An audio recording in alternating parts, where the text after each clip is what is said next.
মধ্যপ্রাচ্যের ক্ষমতাধর দুই রাষ্ট্র ইসরায়েল এবং ইরানের মধ্যে আবারও উত্তেজনাপূর্ণ পরিস্থিতি তৈরি হয়েছে।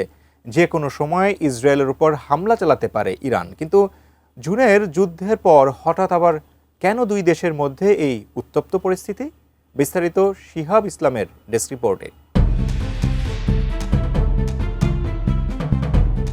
মধ্যপ্রাচ্যের দুই ক্ষমতাধর রাষ্ট্র ইসরায়েল ও ইরানের মধ্যে আবারও চরম উত্তেজনা সৃষ্টি হয়েছে। যে কোনো সময় ইসরায়েলের উপর হামলা চালাতে পারে ইরান।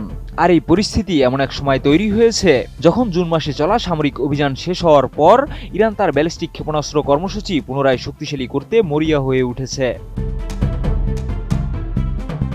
বিশ্লেষকরা বলছেন, ইরান তাদের সামরিক সক্ষমতা পুনর্গঠনে অত্যন্ত তৎপর হয়ে উঠেছে। আল মনিটরের তথ্য অনুযায়ী জুনের যুদ্ধের পরও ইরানের ক্ষেপণাস্ত্র মজুদ যথেষ্ট পরিমাণে অক্ষত রয়েছে। বর্তমানে ইরানের হাতে রয়েছে প্রায় 2000টি ভারী ক্ষেপণাস্ত্র, যা ইসরায়েলের জন্য নতুন এক উদ্বেগ সৃষ্টি করেছে। RICL TMX, যুগের পর যুগ স্থাপনা থাকে মজবুত। ইসরায়েলি একটি নিরাপত্তা সূত্র জানিয়েছে, তাদের সামরিক গোয়েন্দা সংস্থা এই বিষয়ের উপর গভীরভাবে নজর রাখছে এবং যুক্তরাষ্ট্রের কাছে তথ্য পৌঁছে দিচ্ছে। এছাড়া মার্কিন গণমাধ্যম CNN এর তথ্য মতে ইরানের সাম্প্রতিক ক্ষেপণাস্ত্র মহড়া হঠাৎ হামলার কারণ হতে পারে এমন আশঙ্কার কথা যুক্তরাষ্ট্রের প্রেসিডেন্ট ডোনাল্ড ট্রাম্পকে জানিয়েছে ইসরায়েল।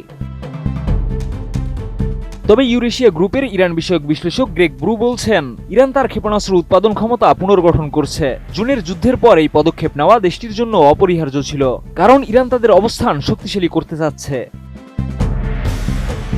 গত সপ্তাহে ইরানের ইসলামিক রেভলিউশনারি গার্ড কোর পারস্য উপসাগরে একটি বড় নৌমহড়া পরিচালনা করেছে। এই মহড়ায় 2000 কিলোমিটার পাল্লার ক্রুজ ও ব্যালিস্টিক ক্ষেপণাস্ত্র এবং সুইসাইড ড্রোন ব্যবহার করা হয়েছে। বিশ্লেষকদের মতে, ইরান সম্ভবত এমন এক ক্ষেপণাস্ত্র শক্তি তৈরি করছে যা ইসরায়েলের আকাশ প্রতিরক্ষা ব্যবস্থাকে পরাস্ত করতে সক্ষম হবে।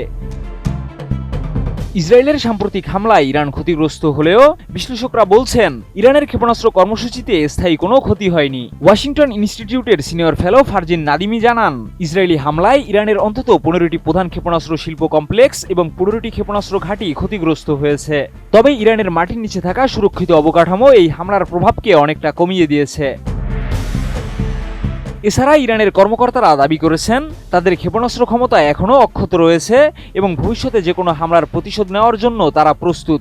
ইরানের পররাষ্ট্রমন্ত্রী আব্বাস আরাকচি সম্প্রতি বলেছেন, ইরান এখন আরও বেশি ক্ষেপণাস্ত্র শক্তি অর্জন করেছে।